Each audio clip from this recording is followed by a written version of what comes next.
Fantastičan nastavak sezone svjetskog prvenstva Formule 1 donijela nam je velika nagrada Malezije. Kiša je pogodila Sepang neposredno prije starta i sve taktičke zamisli uoči utrke pale su u vodu, budući da su sve momčadi morale promijeniti gume.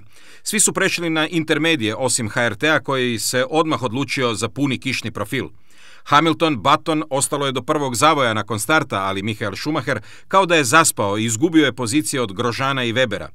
Jedan od trenutaka odluke već u drugom krugu. Sergio Perez u Sauberu odlazi u boks po full wet gume, potez koji mu je omogućio kasnije rezultat karijere.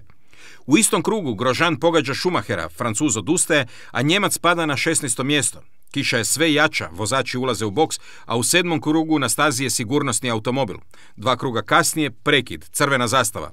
Poredak u tom trenutku je Hamilton, Button, Perez, Weber, Alonso, Vettel.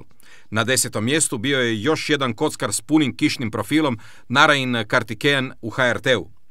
Prekid je potrajao gotovo 1 sat, a restart je bio iza sigurnosnog automobila na kišnim gumama. Bilo je jasno da kiša sustaje i da kišne gume neće potrajati. Button je prvi pojurio u 14. krugu po intermedije, slijedili su Rosberg i Raikkonen. Kroz bokseve Alonso prolazi Hamiltona, Sergio Perez ostaje na stazi i Sauber vodi utrku. Button se sudario s Kartikeyanom i mora u boks po prednje krilo. Sergio Perez ulazi u boks, vraća se prvi, ali Alonso s toplijim gumama napada i prolazi. Od 20. kruga vozači mogu koristiti DRS i počinje revija napada i preticanja. Kiša je sve slabija i, iako se najavljuje novi pljusak, svi ulaze po gume za suho. Sergio Perez u Sauberu vozi senzacionalno i lovi vodećeg Alonsa. Vettel dodiruje prednje krilo Kartikeyana, puca mu stražnja guma i mora još jednom u boks. Fantastične poteze vidjeli smo od Daniela Ricciarda, vožnju karijere od Bruna Sene i Sergija Pereza. Meksikanac je 6 krugova prije kraja bio Alonso u mjenjaču, ali tada ipak griješi, odlazi široko i smiruje svoje ambicije.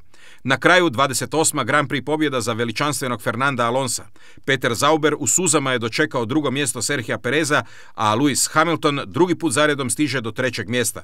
Bodove su osvojili i Weber, Raikkonen, Senna, Di Resta, Vergne, Hülkenberg i Michael Schumacher. Fernando Alonso preuzeo je vodstvo u poretku s 35 bodova, Hamilton ima 30, Button 25, Weber 24, a Perez je peti s 22 boda, tek 6. Sebastian Vettel. McLaren Mercedes ima 55, Red Bull 42, Ferrari 35 bodova. Za 3 tjedna vozit će se velika nagrada Kine.